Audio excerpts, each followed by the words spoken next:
Hey guys, welcome to episode 3 of the Harmony and Hustle podcast. Dan is unfortunately away this week because he's moving house, so I've got my good friend Paul Mortimer Jones on to have a chat. Say hello, Paul. Hello, Paul. How's it going, today? man? Yeah, mate, it's not too bad. It's been a long time since we've had to sit down and have a chat. Yeah, I haven't seen you in a while. Yeah, what have you been up to? Writing music, Yeah, playing music, nice. planning on recording music. Good. That's what I like to hear. That's what I try and do every day, but inevitably I run out of time. Yeah. And I hate half the stuff that I write anyway, so it just sits in a folder of like 300 tracks. So I'm like, I'll get to that at some point. I know exactly the same. It does do that. What have you been listening to this week? Any new music at all? Or This week? yeah, any new music recommendations? I'll tell you what I've been listening to actually in a second. But I went to the Vic and to the karaoke. Oh yeah, the legendary, the wacky karaoke Wacky Wednesday at the Vic. And one of the girls there, she sung "Slut Dragon" by Marilyn Manson. I was not expecting that, and I was just there vibing to it so hard. Honestly, I've been playing it in my car. It's a banger. I've not heard that one. Have you not? It's great. No, it's Slut great. Dragon. Slut Dragon. Oh dear. Yeah. Straight away, this is not appropriate for children. we got 60 seconds in. Good lord. Slut Garden. Slut Garden. Oh no. It's not quite as bad, but well, that suggests that there's more than one slut. It's like a garden full of sluts. Yeah. This is totally not a.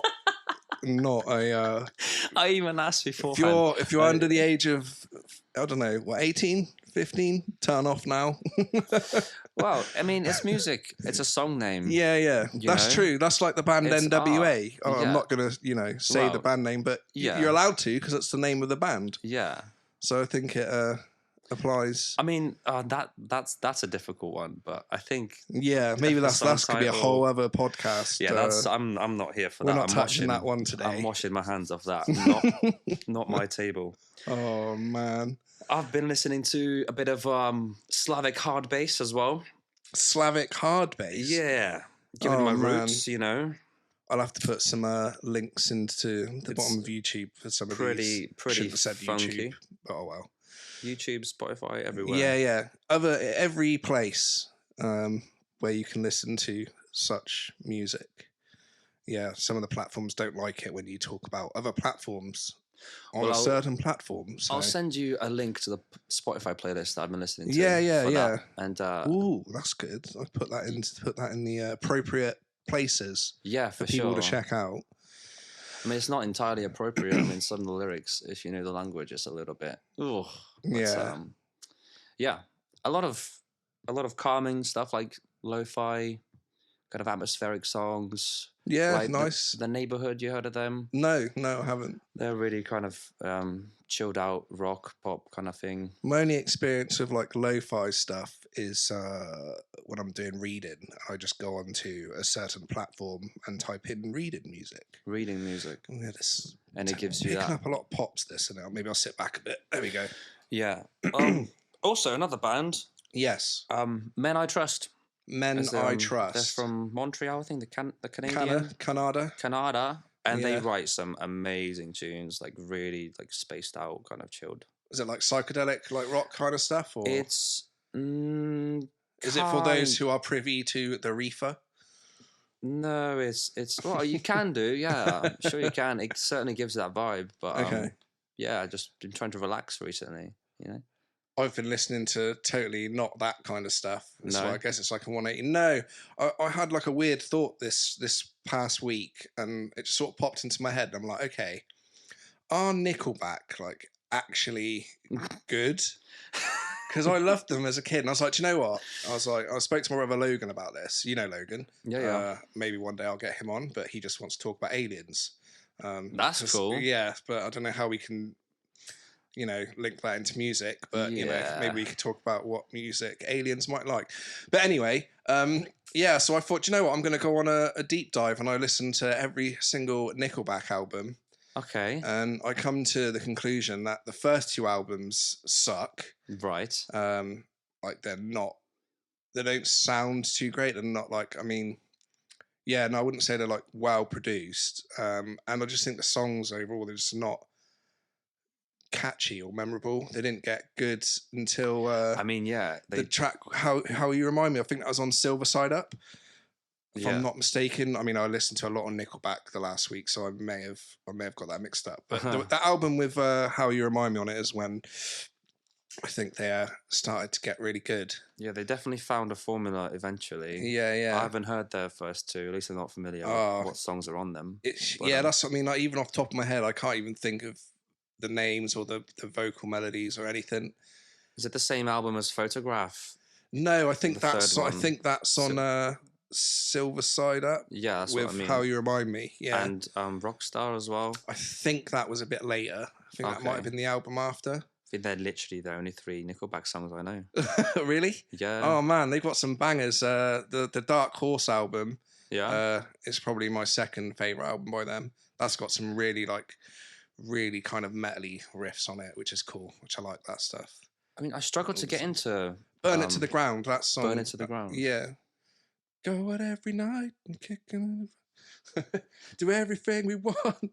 Do everything inside. I think I recognise that. Yeah. I've just butchered it, but I struggle getting into bands like that. I'd like find a song and like, oh, that's cool, and then it'd be really hard for me to like the rest of the album, for example. Yeah. Until I start liking more. Like in my day-to-day, I start hearing the song, like, oh, okay, and it kind of fits together. Yeah. And then I'm like, okay, this album rocks. Are you an album person or are you a song person? So what's what I mean by that? Do you have like just songs from an album that you go back to, or when you listen to music, do you listen to the whole album? I generally listen to songs individually. Okay. You're a song hopper. Yeah. And as I go, and as I discover more songs, and that's off the same album as the song that I like, and they start building the 3-4 tracks, and all of a sudden, I like the album. Yeah. That's what happened with me and Songs About Jane by Maroon 5. Yes, you did. Before we started recording, you did mention this. I did. It's a great album. I think it's one of my favorite albums. But that one started out the same. I only liked This Love, obviously. Oh yeah, I remember from college. You were really. Do you know what? I think we may have skipped a part, but you should probably introduce yourself officially and say how we met, and I guess how sort of what your influences are, like what your earliest memories of music are. Give us your, in 10 minutes or less, the journey of Paul from Sprout to now full-fledged musician. Right. Where do I start? How did you get into playing guitar? Was that like your first instrument, or? Well, no. First of all, okay. Hi, I'm Paul Mortimer Jones. PMJ. I'm a musician, producer, songwriter. At least trying to be all those things. Same. And I like music. I've never really liked music growing up, particularly. Really? I've always just heard it out and about, and I was like, oh, that's okay, that's cool. Until my last year of school. Wow. Year 11, and then I was like, no, it was year 10. Year 10, I started like feeling things, I started feeling, and then music You're kind of... listening to How You Remind Me by Nickelback. I was actually... Like, that was one of the songs on my Groove Shark playlist. And that is an old platform. What's that one by Jared Leto? Not Jared Leto, sorry. 30 Seconds to Mars. Oh, that yeah. Emo-y one. Or Tears Don't Fall by Bullet for My Valentine. Stuff like that. Yeah. 30 Seconds to Mars. I did listen to a couple of their songs. Bullet for My Valentine as well, that particular song. Everyone listens to them, even people who don't like metal know obviously, who they are. Linkin Park, the early I forget about them all the time. Yeah. Um, They've apparently found a new vocalist now. I don't know if this is true. Is it a female vocalist? Oh.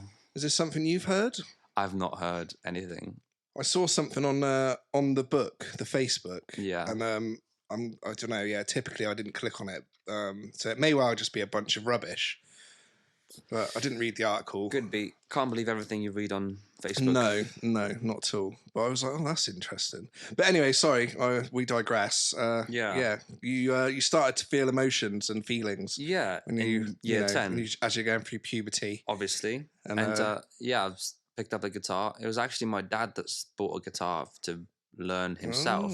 Well, another one is kind of influenced by their parents. Yeah. Interesting. I mean, my dad's a massive music head as well. He listens. Really? Yeah, he listens to it. He likes a lot of stuff. A lot of like Motown, stuff, punk rock, not proper like English punk. Like Pistols. Like Pistols, The Who. I mean, that's controversial, but yeah, the Police, stuff like that. Nice. He likes that. And yeah, he got a guitar, started trying to learn, and I was like, I can do that. So I did. I took his little 3/4 size black acoustic classical guitar that he bought, and I took it to my room and learned my first song, which was "You Gotta Know the Band." Come on. Was it Seven Nation Army? White Stripes? No, actually, no. Was it? What's my favorite band in the world? Oh, Sean? Maroon 5. No, that's not my favorite band. Oh. Was it Santana? No, track? Come on, mate. Come on. Oh, fuck. Think Californian punk rock. 90s. Green Day. Oh, no, dude. Are they California? I don't know. No. I have no idea. The Offspring. Oh God! Of course, of course, we got it now. Yeah. That's one of the first riffs I ever learnt was "Want You Bad." Yeah. So Self-Esteem. Oh, mate. Self-Esteem by the Offspring. The very first song I learned all the way through, start to finish, and played through that. And I carried on to learn pretty much the entire catalog. Really? Yeah. Pretty much. I was obsessed. This was the first band that I really liked. Palm Mutant. All that palm muting, just power chords, which was really annoying because obviously power chords are really tricky to get when you're first starting out. Yeah. Because there's a lot of muting with the left hand. Yeah. And I learned to do that very quickly, which I implement that a lot into my playing now. Even if I'm playing like single note stuff, I smack the whole guitar. Yeah, yeah. And gives it that percussive feeling, like. Yeah, it's not the same.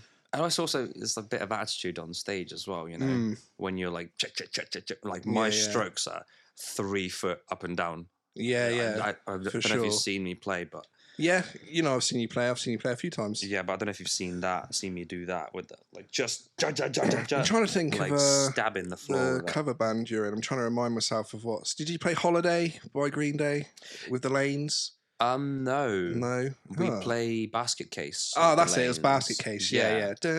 So I really let my, Dexter Holland out on that. Yeah. That's the lead singer of The Offspring, if people don't know that. The guy with the beautifully blonde hair. Yes, and Noodles is like Batman and Robin, them two are. Yeah. Their bass player left. Is his name Spike? No, Greg K. I don't know where I got the name Spike from. Never knew his surname was just K. Greg K. Okay. I was really gutted. I was also quite disappointed in their latest album. I didn't know Offspring had They released an album in 2022. Oh, so it was a couple of years ago now. Yeah. That one slipped under the radar for me. Yeah. Well, they took a massive gap. The one before that was 2012. Like, just as I was picking up guitar. So the whole time in me playing, they haven't released anything up until a couple of years ago. What was that album called? Something Grace? Fall of Grace? Days. I can't remember. Days Go By. Is that what the album was called? Yeah. Thinking of the one with the black cover that's got a song on it called Kirsty, Are You Doing Okay? Rise and Fall, Rage and Grace. Yeah, that's it. That's the one I'm thinking of, yeah. Yes. 2008. So that's the album before. That was the album before Days Go By. And the new one, I actually forget. It's so bad. I was really disappointed. Whilst you're looking up the name for Offspring's latest album, have you heard Sum 41's latest album? I have not. Oh, I recommend that you go and listen to it, good sir. Yeah? It's a pretty good nostalgia trip. And it's their last album that they're doing, which was I found interesting because not many, I mean, I don't know, correct me if I'm wrong, in my experience, not many bands would be like, by the way, guys, we're having a send off. This is our last album, and then we're doing a tour and retiring. Is that what they've done? Yeah. Wow. Yeah. This is their last album. They've released it knowing it's their last album. And I mean, fair play. It's very good. It's got some really catchy songs on there. Definitely reminds me of a kid watching stuff like American Pie. I said previously before, and I think it was our first podcast with Dan, that a lot of my music taste came from the movies I watched growing up. So yeah, stuff like American Pie and a lot of mine kind of developed through San Andreas as well. GTA, Grand Theft Auto. Yeah, man. A lot of the songs on that I really, really like the Horse with No Name. That one's a cool one. Mm-hmm. Toto, Hold the Line. Oh God, yeah, I Man, forget that. That Yeah, was yeah. the first time I was like, whoa. Steve Lukather is a Guitar very can do that. underrated guitar player, or maybe he's not underrated. I don't know. Not a lot of people talk about him, but he's insane. Yeah, he's incredible. I think everyone knows that he's incredible. Yeah, musicians definitely. Yeah, too, like guitarists, like yeah. You know, another guitarist is quite underrated. Matt Bellamy. Huh. He's got some chops, man. Do you know what? I think you're right. When I watch some of his live shows, yeah, that's on when he does it. A certain website, yeah, he does that, a lot of stuff like synths and stuff as well. What is it? That song? Oh, that was it. The song Reaper. That was when I noticed that he's got some chops. Reaper, what's that off? Yeah, it's not the last album. I think it was the one before. It's got like a guitar tapping intro in it, and it's like kind of changes like feel. I've not Starts heard that. off with like a like a guitar tapping kind of solo, and then it jumps into like off beats, like it's like the drums are like going like double time, so it sounds like really fast. Check it out. Yeah, I saw him do Reaper. that live, and I was like, ooh, I was like, he's got some Van Halen-y stuff going on there. Yeah, man, I was surprised. Well, I went to uni with a kid that was obsessed with him, Stel, and he he had the guitar as well, the signature Matt Bellamy guitar with the kill switch and everything. With the synth pad as well? Or? No. Is that thing real? Yeah, I've seen him use it, but I'm just like, I've never seen it anywhere else. No, there's another guitarist off stage doing. Yeah, I was just like doing a synth with it. It just popped into my head. I was like, do you know, I've not ever questioned that. Like, I'm just like, okay, I accept that that's a thing. Yeah, it's quite modern, but he's always been a bit out there with tones in that, hasn't he? Yeah, yeah. Like some of the guitar on the tracks doesn't sound like guitar until like. I hear people compare them to Queen. Ooh. Which is weird to me. No. I'm wondering if it's because they're quite operatic. Vocally, yeah, I hear that. Because they both got over 9 octave ranges. And like, does he? Yeah, someone said that to me, and I just remembered it for the rest of my life. I don't know who said it to me, but 9 octaves, I believe that. Plug-in Baby, I think, is one of my favourite songs by Muse. I'm a massive Hysteria fan. Really? Yeah, is that huge. the one with Supermassive Black Hole on it? Well, I don't know. The Hysteria is the song. Oh, sorry, I thought you meant the album. No. Ah, my bad. Yeah, I'm not up to scratch with my my Muse knowledge. Yeah, I fell in love more with it when I realized that the lead line is a guitar and not a synth. Because, like I said, it sounds like a synth. Yeah, I can't remember. I'll know it as soon as I hear it. Well, I just yeah, I can't remember off the top of my head. Epic bass intro. It's really cool. Really cool. I'll add that on the list to check out and rediscover. Yeah.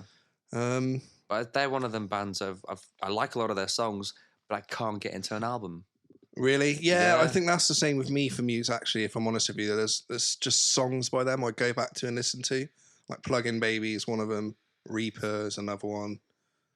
Supermassive Black Hole. Yeah. There's that the one that was in Twilight during the baseball scene. I never watched Twilight. Did you not? No, none of it. I went to see all of those at the cinema with a previous girlfriend. Yeah. And by the end, I was fully in. Yeah? I was invested. I hope you were, mate. Yeah. Money well spent. Yeah. Anyway, I digress. So, what the hell are we talking about before we got into that? Oh, yeah, like your influences. Oh, yeah, your dad, and how you got into guitar. And do you remember the first album you ever owned or ever bought with your own money? Or I got given a 25th anniversary. Well, it was gifted to me for Christmas. The 25th anniversary Thriller by Michael Jackson. Wow! And okay, that's interesting. I didn't expect that. First ever CD. Really? Yeah. And it's got these weird like extra tracks on them, which it's got like 50 Cent and then Kanye West. No, I don't. What, on a Michael Jackson album? The 25th anniversary, it does, yeah. 50 Cent and Kanye. I don't think it's Kanye, but 50 Cent's definitely on there. That's interesting. Yeah. And wow, there's a really terrible version of Beat It on there as well. Oh no. But yeah, the rest, the original songs of the album, I love, man. Yeah. Are they like remastered? Billie Jean. Remix, not remix. Remastered. Yeah. Perhaps remastered. Reproduced. But again, that album was clean from press, you know. Really? 1985 or 84. That was the best. That's what Quincy Jones set out to create, the most, just the best sound possible for the time. He got a team of absolute monsters together to do it. They had a lot of technical problems with it, apparently.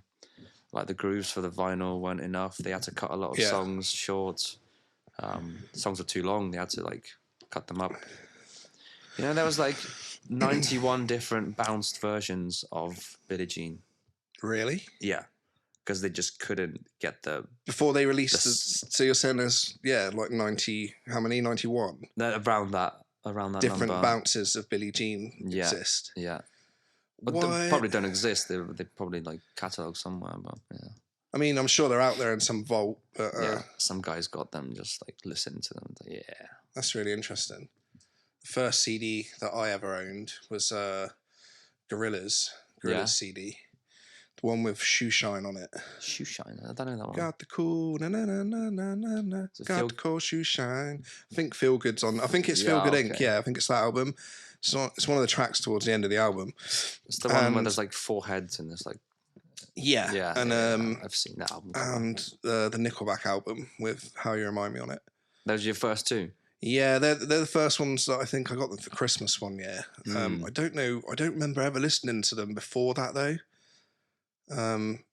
So I don't know why I got them.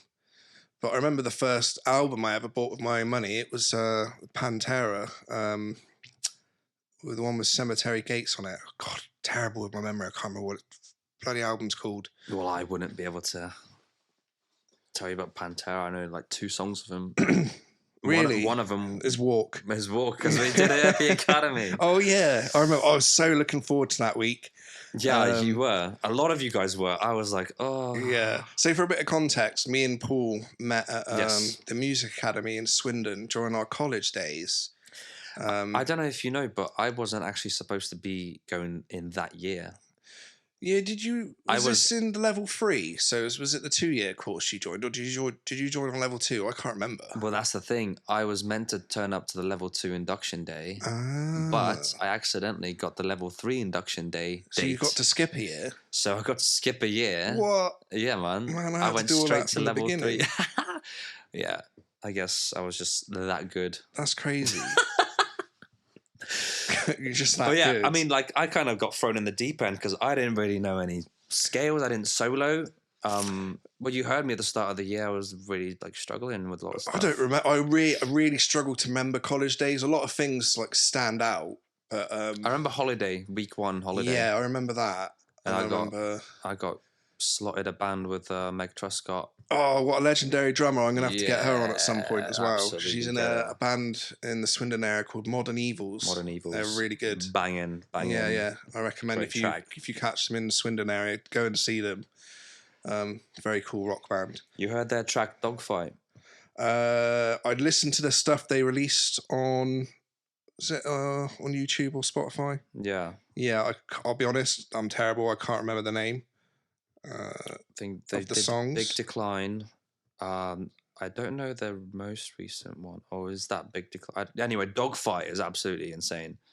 It's just, I put that song on and I feel like a shark, mate. You know, really?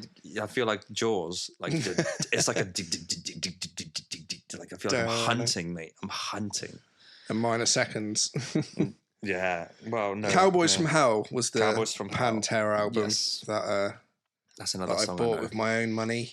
On the previous episode, me and Dan were talking about the creative process and just how much mood affects what I'm writing. For example, if I'm in like a pissy mood or I've got like a not so much aggression but energy that I need to burn off, I'm going straight to blast beats and I'm doing heavy metal riffs. Yeah.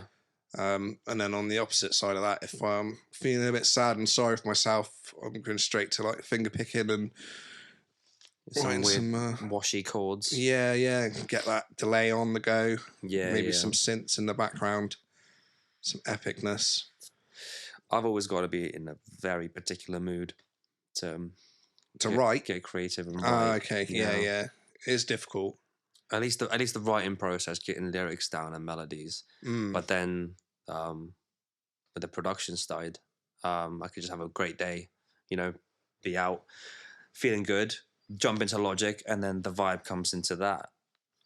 Yeah, I definitely find I've always got the energy to like mix and produce the stuff I write. It's just getting to the point where I'm actually sitting down and being creative and I'm writing actual music.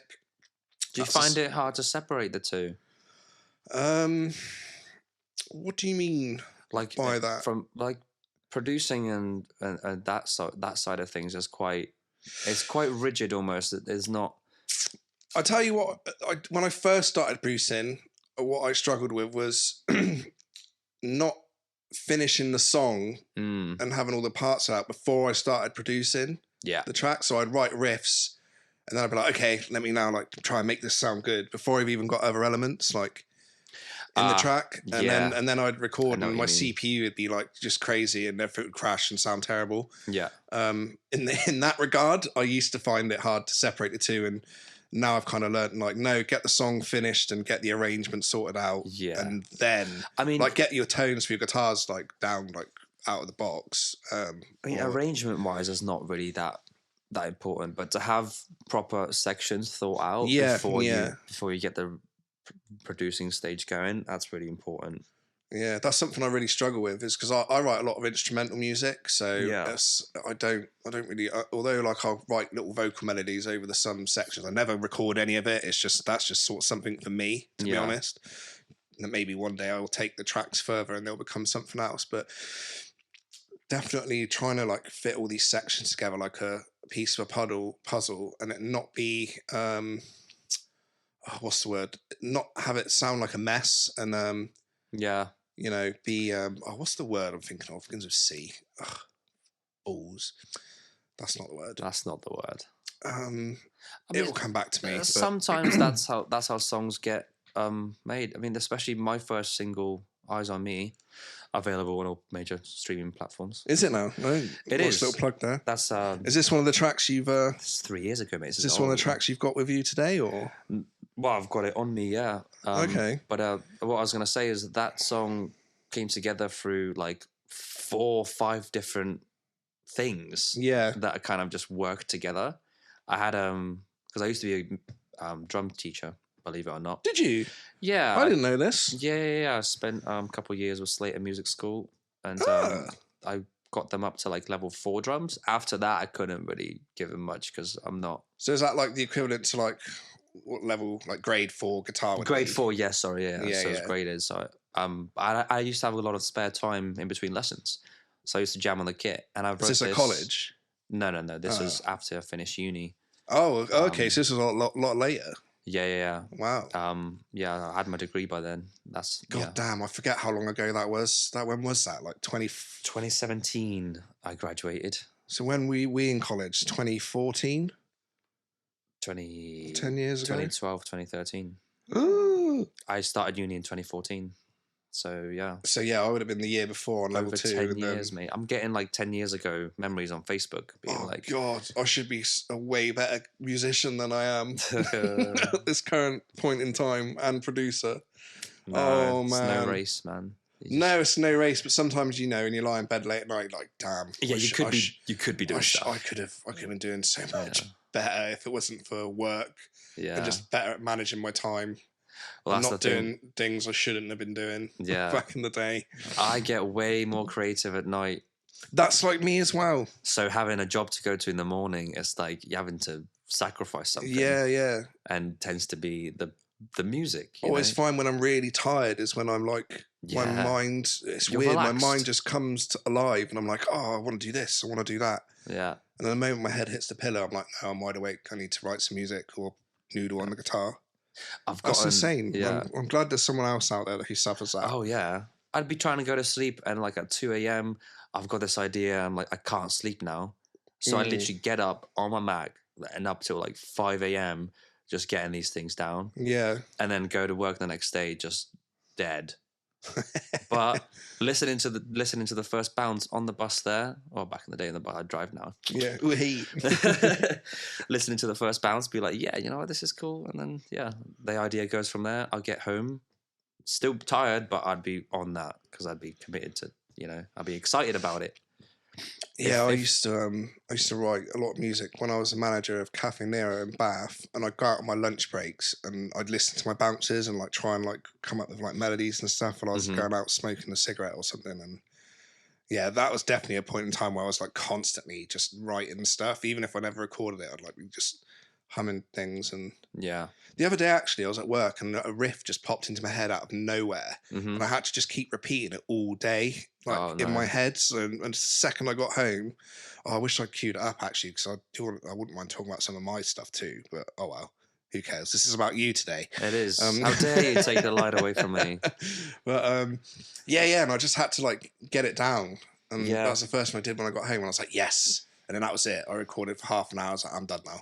Burnt out straight away. You gotta. Sometimes I'd hit a wall. I'd record the thing and I'm like, this actually doesn't sound as good as I thought it would. Yeah. But then you add another piece that comes out of nowhere usually, and it's like, then it makes sense. At least for me anyway. Do you ever stumble onto things by accident? Oh yes, I would actually. Yeah. We could talk about that. Oh yeah, is this one of the tracks you're gonna play? Well, yeah. Let's. Do you want to do that? Do you want to hear it? So Paul's kindly brought some stuff that he's working on at the moment. So I assume it's all been recorded by you and all produced by you. Sweet. That's all right. Don't worry. All produced, recorded. This is. I heard something before through the headphones before we started recording. I was like, I want to ask you about that. Well, I'm going to show you my multi-track for the single that is released. Okay. So this is. Is this like the Paul Mortimer Jones project? This is for? Well, I've named myself Pasha. Pasha. Okay. Pasha used to be like my pet name in the family. It's very different to my pet name. What was yours? Kevin.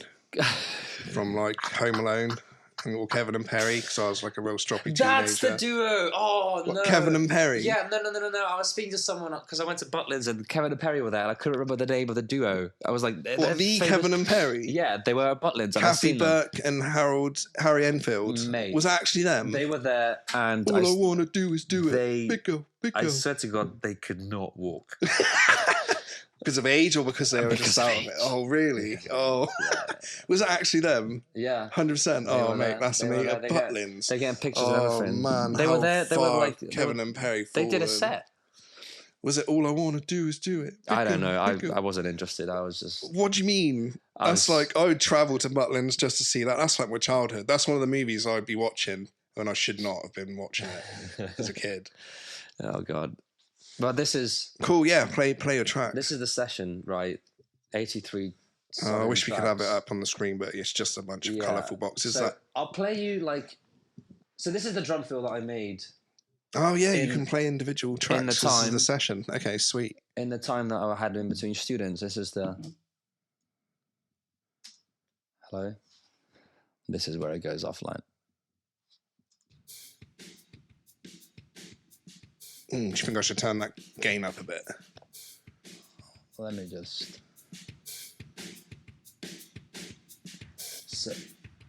So that came... Where did you record that?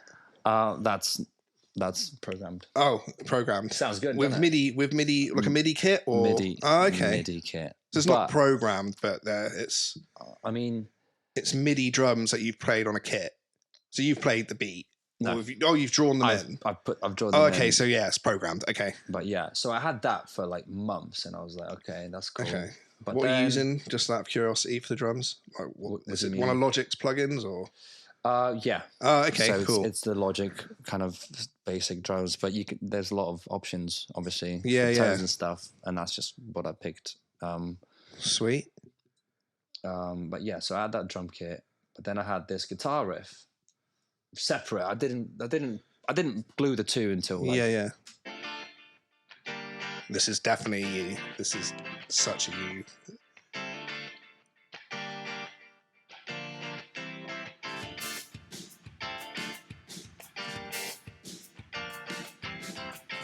Yeah. And then, like, obviously, percussion percussion is just something that comes in afterwards. So that's definitely got that Maroon 5 kind of feel to it. But this is what the song sounds like. Well, it sounded like this, and then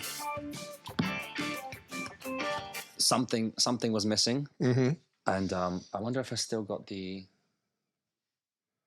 I don't have the old one. So basically what I did, when I'm stuck in a session and I don't really know where to go, mm-hmm. I just record guitar 6 different times over the whole thing. Yeah.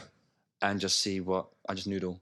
Yeah. And then if something like comes across, like, oh, that sounds good. Yeah. Well, I think that's what a lot of people do like that. Yeah. I think very rarely do you, unless it's something like a thing I had the other day where something was stuck in my head all day. I think very rarely people actually sit down and be like, this is like, I don't know. Or maybe it does. Like, this is a riff I have. Mm-hmm.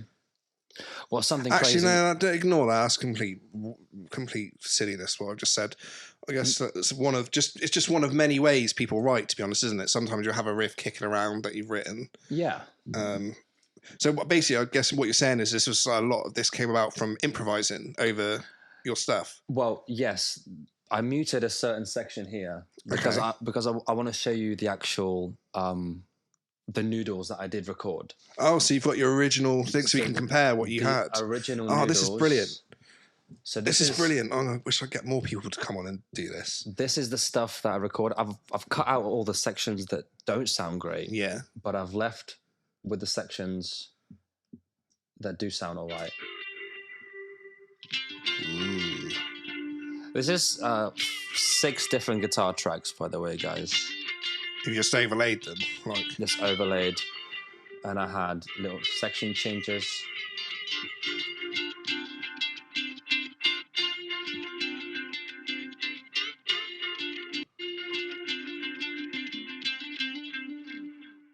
Ooh.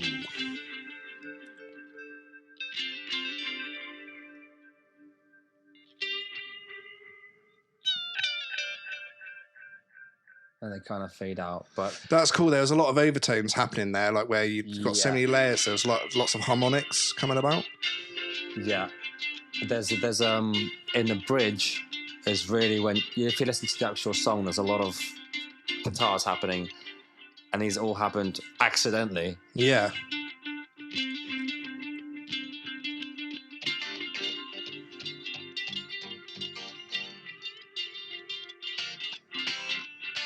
Was this a rhythm guitar coming in? Yeah. So that's what I recorded. Is that real guitar, the rhythm guitar? Yeah. Oh.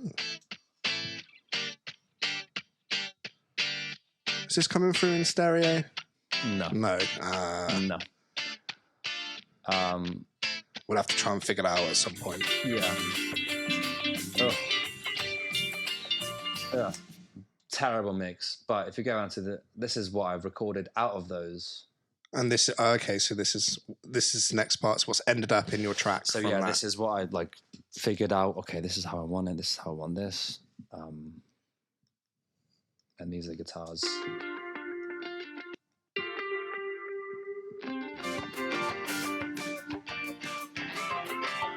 So they're just sitting there underneath, but without them. Yeah, it's definitely a layer there that quite clearly disappears. Yeah.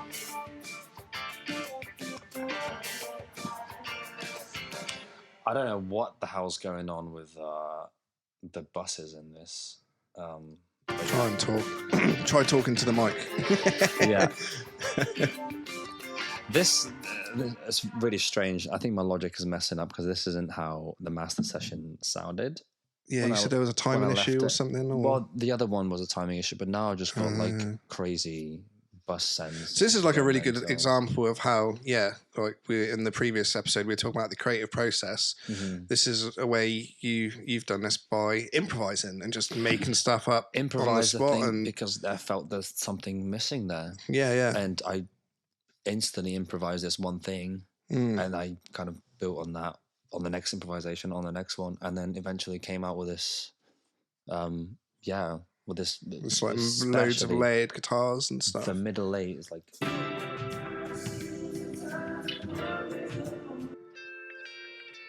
heard some vocals there. Ooh. Sounds nice and full. These guitars are doing crazy panning business, by the way. Which we can't hear because it's in mono. Which you can hear if you listen to Eyes on Me or Pasha.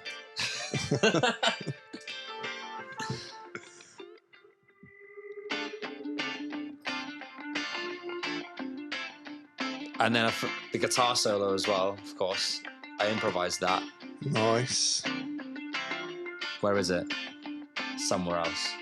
But yeah, that's one of the examples where just kind of things started to fit. Like the rhythm guitar was in the same tempo as the drum kit, the drum piece that I made up. Yeah. And I was like, okay, put them together. The bass kind of... I wrote this on an actual bass guitar, but I punched it in.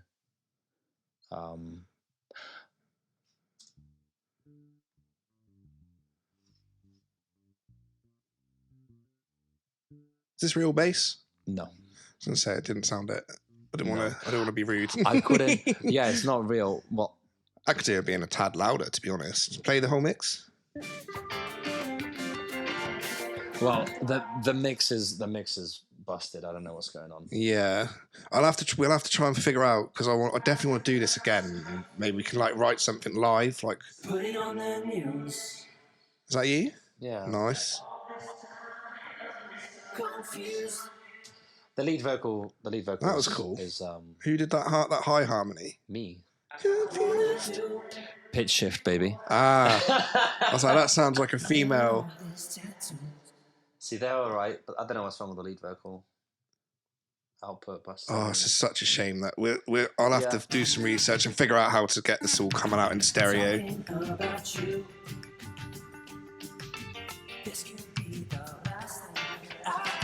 I have no idea. I do. Yeah. Nice. Let's not say you weren't really a vocalist when we were at college. No, not at all. Not at all.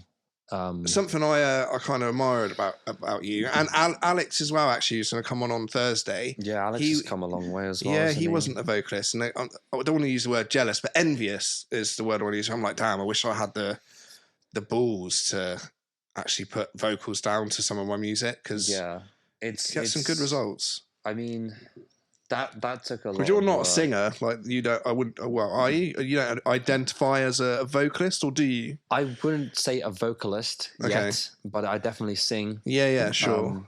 I've definitely gotten a lot better. I kind of started. Yeah, no, you have totally. Like, because you do the backing vocals in the lanes, and you do the good highs. I mean, I started at Get uni. Those highs. They gave us a vocal coach, and I absolutely took advantage of that. And that's when I really started kind of. Who was your vocal coach? It was just a teacher there. Oh, okay. Lexi Raymond.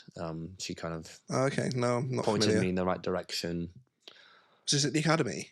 No, this is at college. No, at uni. Where did you go to uni? I went to Western-super-Mare. Oh yeah, of course you did. Yeah. I remember now. I did the popular music course there, foundation, and then the professional music performance and production uni course. Okay. I always assumed you just stayed on at the academy for some reason. No, I left. Yeah. I packed my bags. Yeah, I don't think you're the only one who was. Yeah. It was cool though. By the seaside, it was very relaxing. Uni culture was fun. It was brown water, mud. Yeah. I never even touched the water there. Yeah, I don't imagine. Yeah, it wasn't the most. Yeah, it's no Bournemouth, is it? No, definitely not. Definitely that's not. interesting. Yeah, no, I didn't. I forgot you went to Western-super-Mare. Yeah. What made you want to go there? So just something different, like get out of Swindon, or? I was actually speaking about this to Dan Jarrett the other day. Oh yeah, okay. We were talking about the college days and how, the option was there to go to college, to the academy. Yeah. Right, to the academy. And, I had that option too, but obviously I decided to go to Bath. Yeah, well, I wanted to go to Bath Spa. Because Dan Carter recommended the course called Commercial Music. Yes, that's the course I did. Which is the course that you did. This is the course I'm still doing now for my master's. And by the time I started applying to it, I think the conditions for entering it were too high for me. Really? Yeah, they wanted like a distinction merit or something. I could only get like an merit pass for what I had. Oh, that's disappointing. I didn't realise it. But I applied for commercial music, and they sent me back being like, well, no, but you can, because Spar's partnered with Western College. Yeah.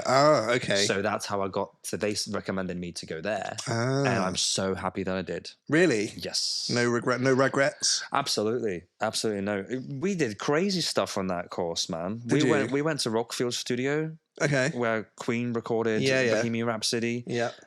Did you actually? Yeah, my course we do nothing like that. Residential trips. Modern World Studios, where Oasis did Definitely Maybe.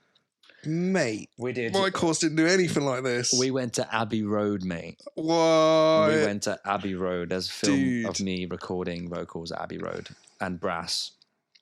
And that was really cool. We went to Peter Gabriel's studio in Box. Dude, yeah, that's only down the road from here. Yeah. Box is between sort of here and Bath.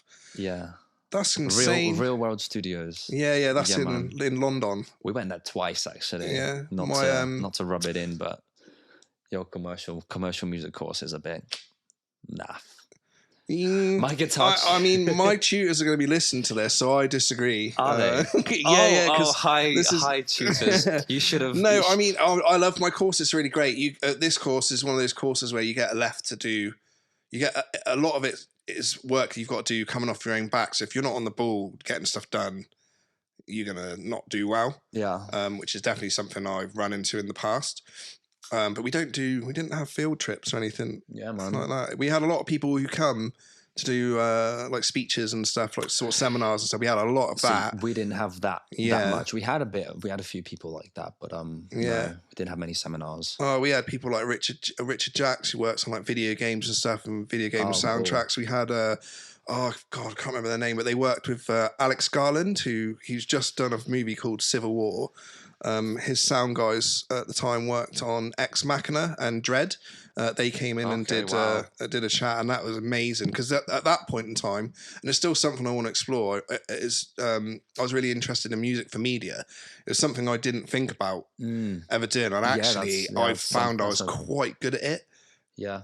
Yeah, like not to toot my own horn, but it's something I actually found. Like I was like, oh, there's something to this. I can kind of like look at a picture and sort of, create a mood and something appropriate based on that, which is really cool. I've been quite curious about that sort of stuff as well. Oh, mate, you should totally do it. It's a really good writing exercise for sure. Yeah, really to get you off the writer's block and stuff like that. Yeah, I mean, I did a Sainsbury's advert. I did. I redid the intro to The Walking Dead. Nice. Which I did way more literal. Like it wasn't so much as a catchy tune. It was a lot more like what you see on screen is more like sound design kind of thing. Yeah, that's why. So there's a lot of creepy stuff and sounds and stuff, which was something like really different. Nice. I did like an X Games commercial. It was kind of like a punk rocky kind of track. So like really high energy kind of thing. Yeah, that's what I'm trying to get into more of that for my recordings. I don't want to use like MIDI.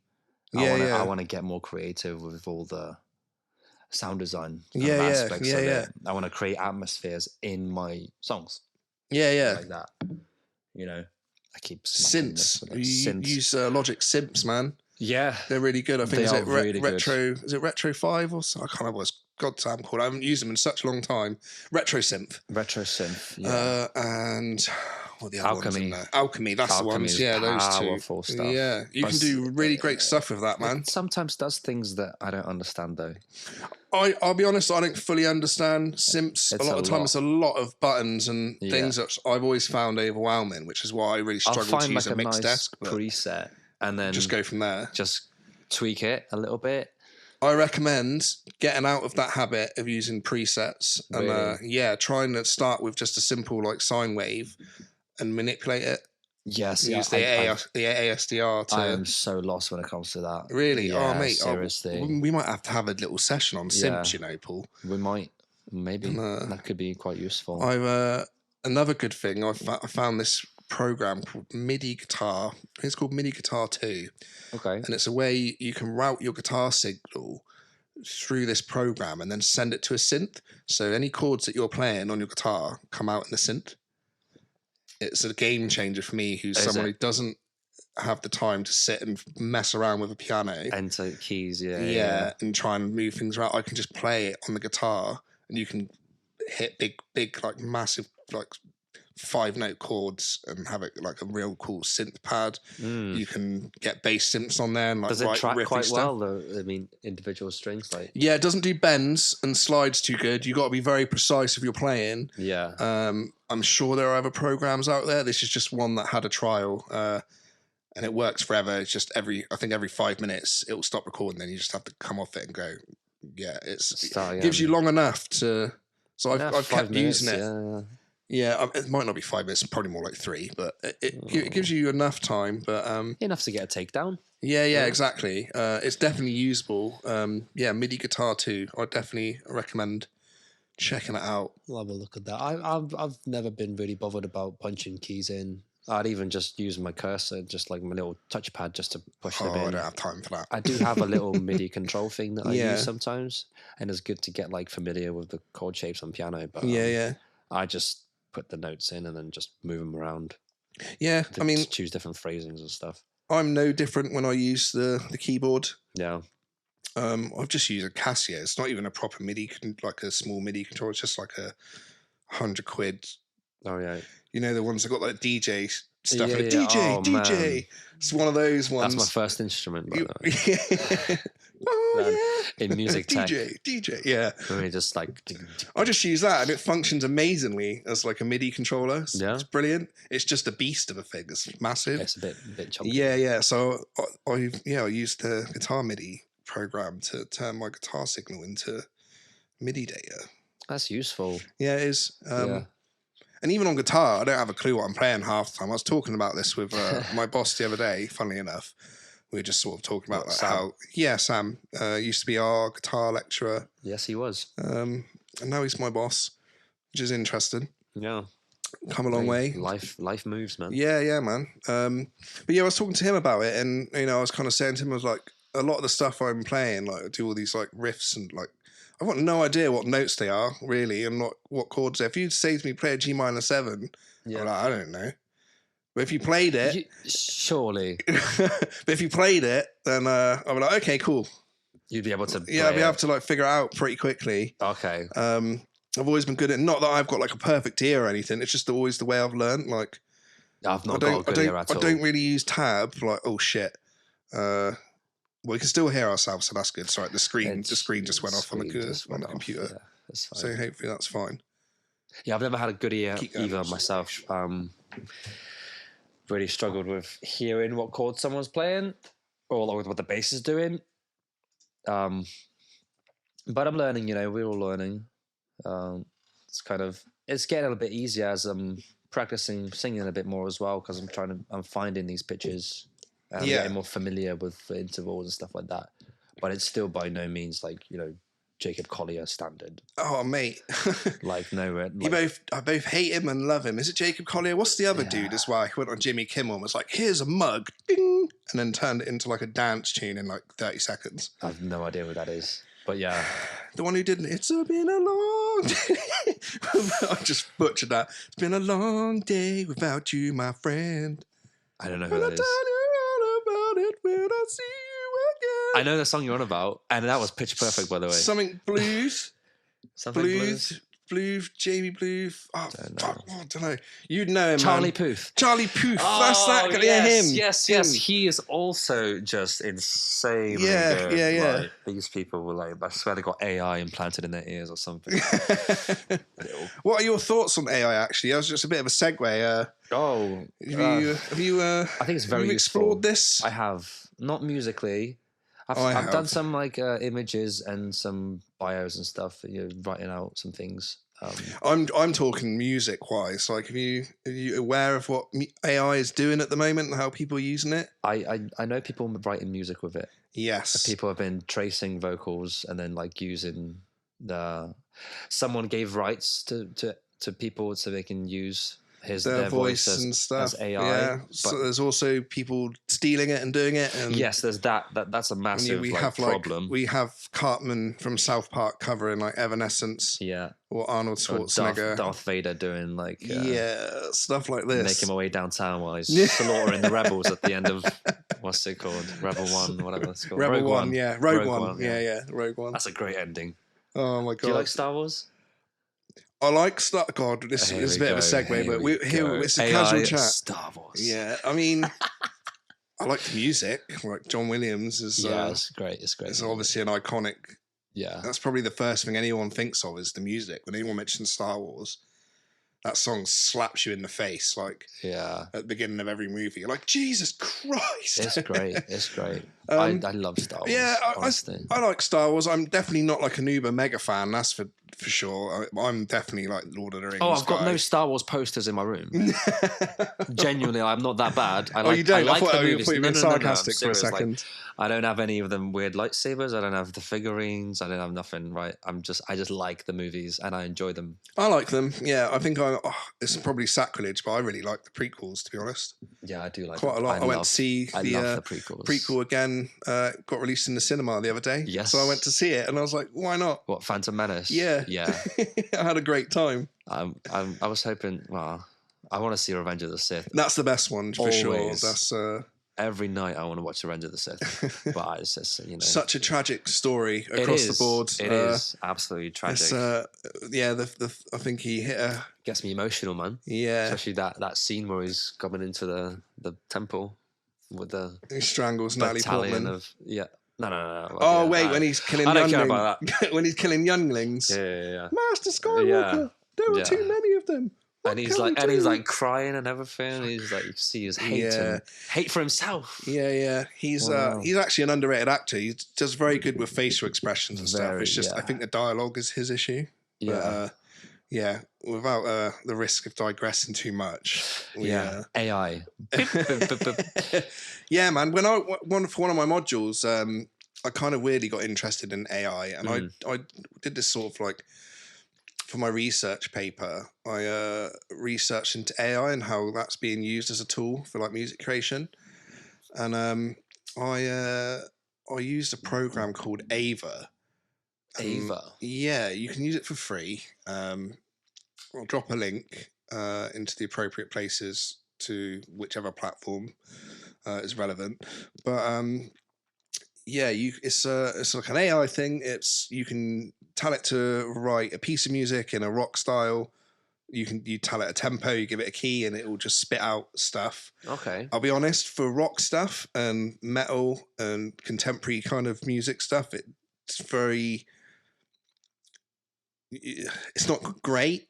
It's definitely usable. It gives you all the MIDI data as well, so you can drag it out and chuck it into and get the sound. With it. Yeah, and you can get real sticky with it and change things around, change the instruments and stuff, move notes around.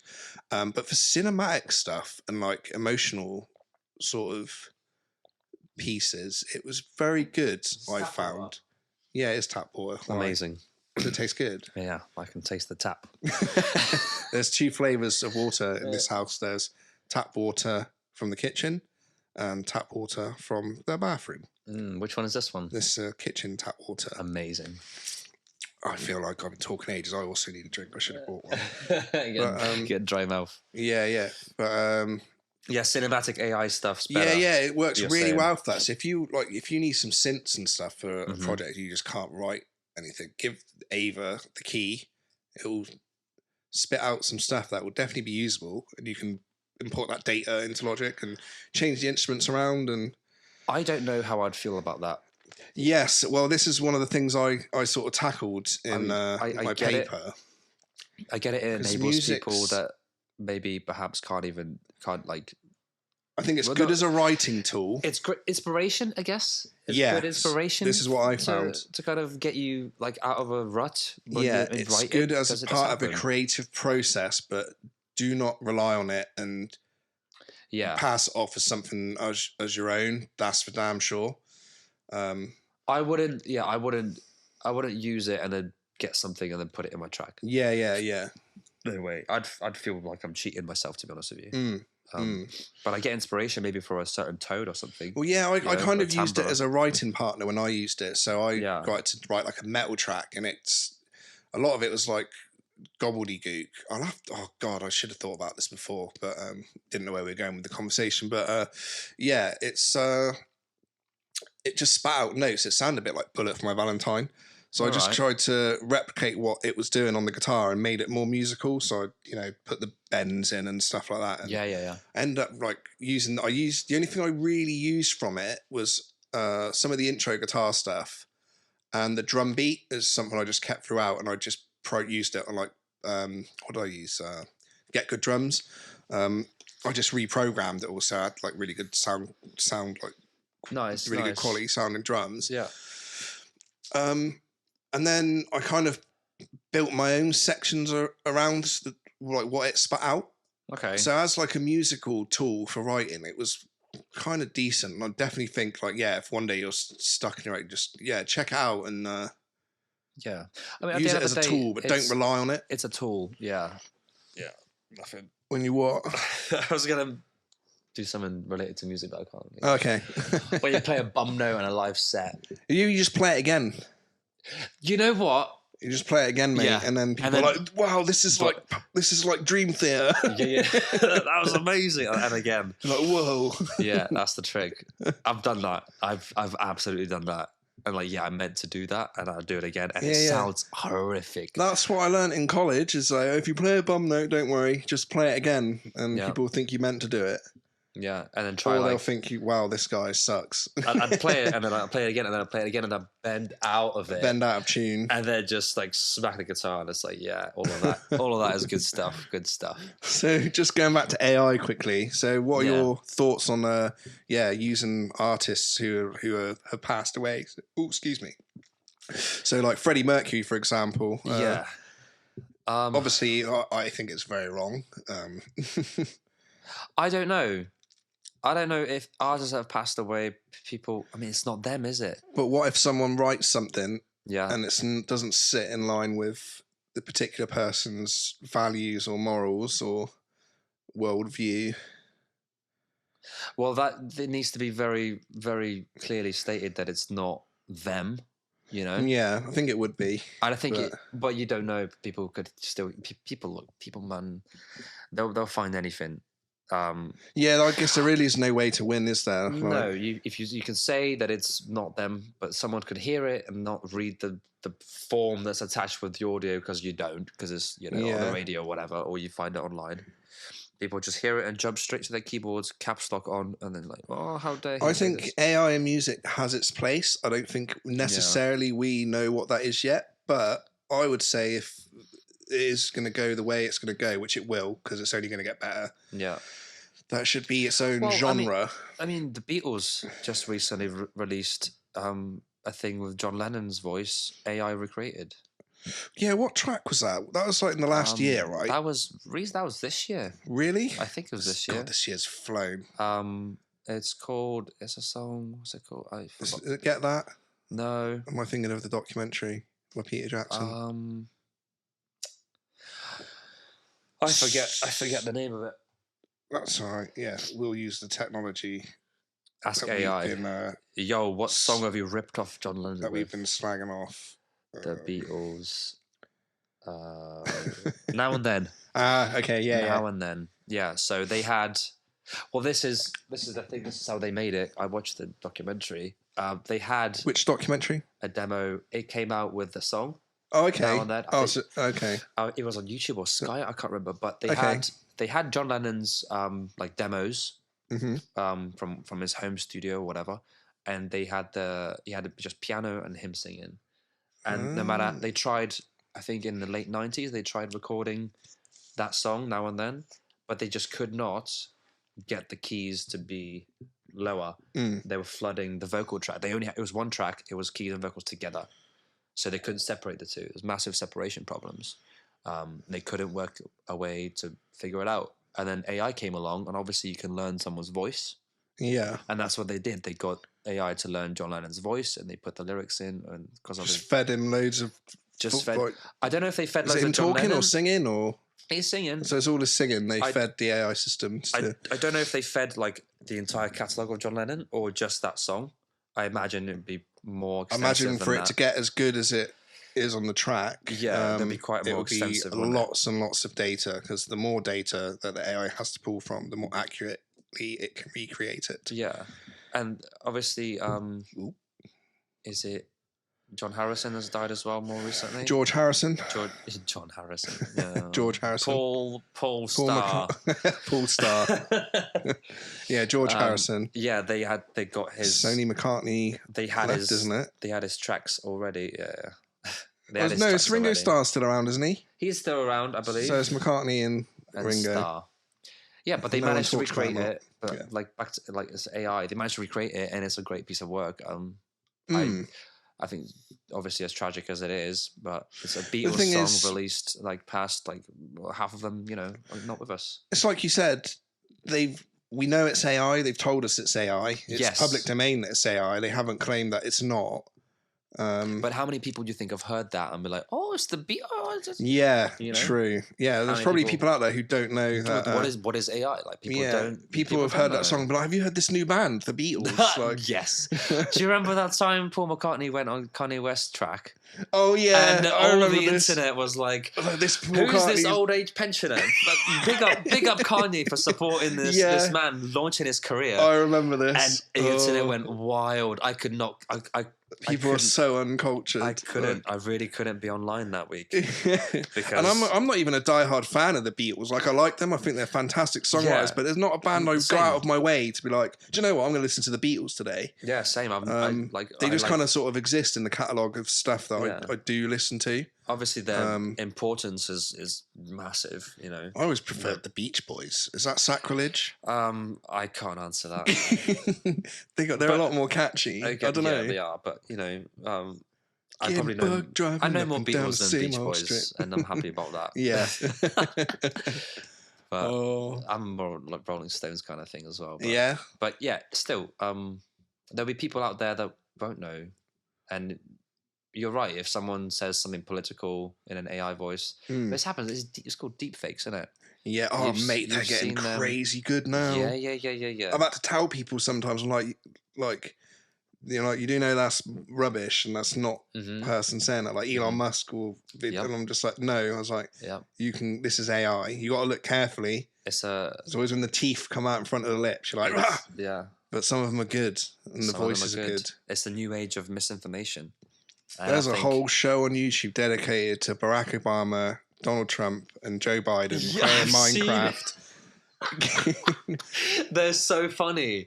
This is what I mean. I think AI has a place, but I think it should live in a satirical plane of existence but it's where... not gonna. No, it's not. It's not gonna. People are gonna use it for bad. The same way people use everything for bad. It's like the Eric Cartman cover of Bring Me to Life by Evanescence. It's better than the Evanescence. I'll have to play it for you after this. I have heard it. I'm just trying to. I referenced it in my paper at uni, and I think I lost marks for putting memes in my paper. I kind of tell when I was like, "What?" That's kind of relevant. It's modern media. Yeah, it's relevant. I didn't quite understand, but I was just sort of, my point was, it's just like, this is where I think AI should live, in a satirical plane of existence. I think so. Or use it as a tool to write with, but just be honest with yourself about it and don't rely on it. Yeah. I think that's, ideally that would be the way to do it, but, it's hard to because it's so extensive. It's, AI takes a lot of, it's very broad. You can for sure. Use it for a lot of things. Yeah. I mean, I use ChatGPT to make logo for my podcast because I couldn't afford to pay. Yeah. I don't know if you've seen it, but that was all created by AI. I have not seen it. No, I didn't know they could do. Of course they could do logos. Yeah, I didn't even think of that. I was like, I need a thumbnail for my podcast. I was like, these are the hosts. This is what they look like. Sometimes they get it right on the money. Sometimes it's like wildly not Is what that I'm what asking. that picture of you two like cartooned up? Yeah. That's oh man. Yeah. I was wondering like that looks really good. They look like the guys. Yeah, Yeah. that was just all from like descriptions. Like, Yeah. there's a couple of things there I'm just like, Man. it doesn't quite. But I think Dan's definitely looks like him. Mine needs a bit more chunk. Yeah. You know. they can guess. Yeah. It's funny because I'd be like, oh, I need him to be like overweight but not like morbidly obese or something like that. And then they turn me into like this like Mexican. Like God. lucha libre looking sumo guy, and I'm like, Jesus, thanks. Like, I mean, you can always just re-roll, can't you? Yeah, literally. Yeah. And if I'm like drafting up like cover letters and things to like in my job, I've often got to contact like billing companies and things like that, and I'm like, I don't quite know how to word this. Yeah, I'll chuck it into ChatGPT. I'm like, how would can you make this sound formal? And then I'll copy and paste it and then tweak it into my own words. Yeah. So I guess stuff like that does have a place, but just don't use it as. Yeah, you definitely got to like edit it afterwards. Yeah, it does yeah. It uses very big words that I wouldn't use. Yeah, I'd get him to rephrase it, and then I'd rephrase it my own way, kind of thing. Well, this is the thing. Well, the more you do that, the more you talk to ChatGPT, for example, the more it learns your verbiage and like the words you use and how you phrase things, and it will start to. Oh, really? Yeah, and it will start to remember Very how you talk. Scary, really, when you think about it. Like, I mean, that is exactly what it is. It learns from you. Yeah. So it makes sense, right? Yeah. I thought it was. I mean, yeah. I mean, I kind of look at it as like I use a calculator. I'm like, I can't do these sums. Tell me. I wonder if it'll get to that point with AI. We're like, I don't know how to talk. Do this. Yeah. Make sentence. It's been, Imagine that in like 100 years, people would just like, bleep, bleep, bleep. Yeah, we wouldn't even need that. Wop, like wop, that, wop. that Neuralink is gonna go straight in, and then you just think of something, and the AI will just speech box in your Can neck. you imagine that? You're like thinking of music, and it just starts playing in your head. Oh, Be mad. You seen that episode of Black Mirror with mate? You get stuck in the video game. the video. Oh yeah. The Imagine one. it being like that. Yeah, Black Mirror's cool. I like Black Mirror. I've watched a lot of that. There's a couple of musical episodes, not musical, but episodes based sort of around music and the music industry. There's the one with Miley Cyrus. Yeah, that's one of the few ones I haven't watched. Have you not watched it? No, It's interesting. Is it? Yeah, it's on my list. I mean, they're all interesting. I show it to people and they're like, "What is this weird stuff?" And like, it's just watch it. Yeah, like it's meant to be. Everyone always just thinks of the very first episode with the Prime Minister, and they're like, oh, "I'm not watching that." And it's just like, there's a pig involved. Yeah. This Black Mirror's definitely got some interesting episodes. It's good because you can just watch either one whenever you want. Yeah, they're not like. Sequential. I mean, we digress again, but Black Mirror's cool. Check it out. But it's talking about the future, Yeah, and it's all kind of relevant to what we're talking about. Like my point is, will we get to a point where we're relying on technology too much as stuff like Black Mirror portrays? I think we already are. I think we already are. If you're living in a town or a city, it's technology runs your life. You wake up because your alarm clock's on your phone, right? Yeah, turn the lights on. With a clapper, Bluetooth. Yeah, Alexa, turn the lights on. Yeah. You haven't got one, have you? No. No. Yeah, I mean, it does. Smart cars. With someone told me the other day, it was Dan actually. You can so Tesla's got this safety feature. So if you're like merging with a Tesla, you could just like get real close to it, and it will override the controls, and it will like move out the way. So you can just swerve in front of a Tesla and it will just move for you because it's way too smart. Yeah, it's weird. When I was doing my paper on AI, actually, I did a lot of research. I don't know why I said that. A lot of research into Teslas and how they use adaptive AI systems. And oh God, what was it? I got so in depth with it, but just like how it learns and stuff on the road, and how that sort of fits into music, and how AI can sort of learn music and spit something back out in a similar style. Yeah. And it's funny, I was thinking about maybe 5-6 years ago when AI was really starting to be a talk. Yeah. I was like, it can't do music. It can't possibly do music. This has been going on since the 50s. And well, not music. Alan Turing Well, he ain't made no bangers with AI.